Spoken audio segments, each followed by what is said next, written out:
Hello students, in this video we're going to learn about rational expressions.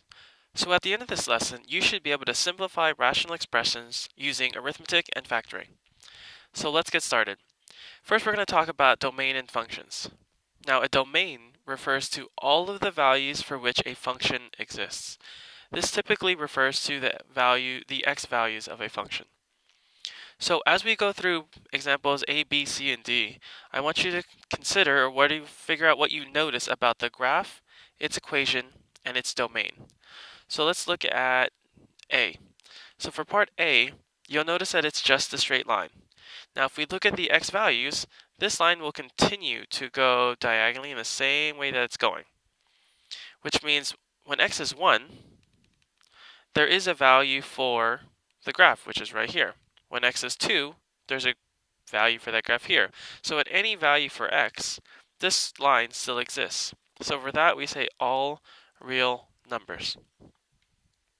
For example, B, if we look at this graph, we need to figure out if there is a place where the x does not exist. So as we go through this example, or as we go through this graph, I want you to consider where x doesn't exist.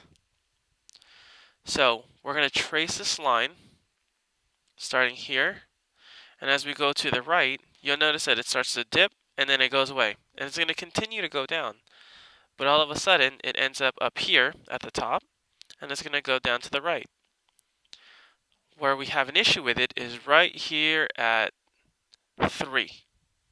So when x is 3, that graph doesn't exist. So we'll say all real numbers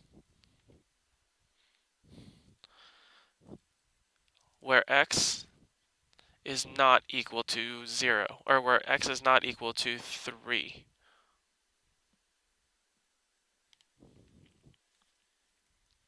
And that's again because when we get to 3, that graph goes away. So if you look at the equation y equals 1 divided by x minus 3, if we substituted that 3 in that value, we get 3 minus 3, which is 0, and we can't have a 0 on the denominator. So let's look at C. For C, it looks like it stops down here at 0, but again, we're looking at the domain, or the x values. So as we go to the left, notice that there is an x value at every single point, even as it continues to the right, or to the left. And as we go to the right, it still exists. So for this part C, the domain is all real numbers. Now part D, I'm hoping you'll take a look, or you'll notice the difference between B and D. And you'll see that it has that same area where it doesn't exactly touch. So that's right here at -3, and that's right here at +3. These lines, these vertical lines that I'm drawing, are called asymptotes, which we'll talk about later. But in this instance, your answer, or your domain, is all real numbers where x does not equal 3, or x does not equal -3. So let's talk about simplifying rational expressions. To do that, I wrote down 3 easy steps to help you out. First, we're going to factor the numerator and denominators. Then we're going to cancel out like terms. And then we're going to determine the domain. So for example 1, let's take a look. If we're going to factor the numerator, we can figure out that the numerator has a 4 in common, so x minus 2, 4 times the quantity x minus 2. And on the denominator, using x box, we can come up with x minus 2 times the quantity x minus 2. So now that we've done step 1, we factored out. Now we're going to do step 2, which is to cancel out like terms. So you'll notice here that we can cancel out this x minus 2 and this x minus 2. Keep in mind there's this 4 here, and it cannot be simplified with this 2 because they're not together. So your final answer should read 4 divided by x minus 2. So let's look at example 2. Again, it's the same exact idea. We're going to factor each one, so that's y minus 5 and y plus 1, all divided by y plus 4 times y plus 1. And you'll notice again that we can cancel things out, so that's what we'll do.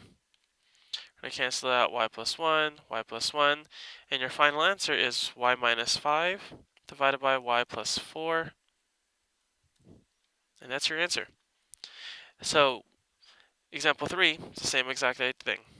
So x minus 7 times quantity x minus 7 divided by x plus 7 divided by x minus 7. So again, we're simplifying. We have y minus 7, y minus 7. Your final answer is x minus 7 divided by x plus 7. And that's your final answer. Now for each of these, you'll notice there's a denominator, and the denominator has a fraction. So in example 1, your domain would theoretically be all real numbers, where x does not equal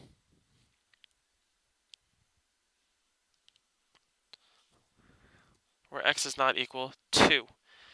So again, start to see if you can figure out how we figure out where it doesn't exist. In example 2, we have all real numbers, where y does not equal -4. And lastly, all real numbers, where x does not equal -7. So in case you haven't noticed, the way we're figuring this out is we are taking the denominators and solving it for 0. So we have x minus 2 equals 0. When we solve that, we get x equals 2. And that's why we know x cannot be equal to 2, because that's when your x value, or that's when your denominator will be 0. Multiplying rational expressions. Again, same exact thing. We're going to multiply all we're going to factor all numerators and denominators, multiply across, and then cross cancel and cross cancel like terms. So let's take a look at example 1. So we have x minus 3 times quantity x plus 3 divided by x squared.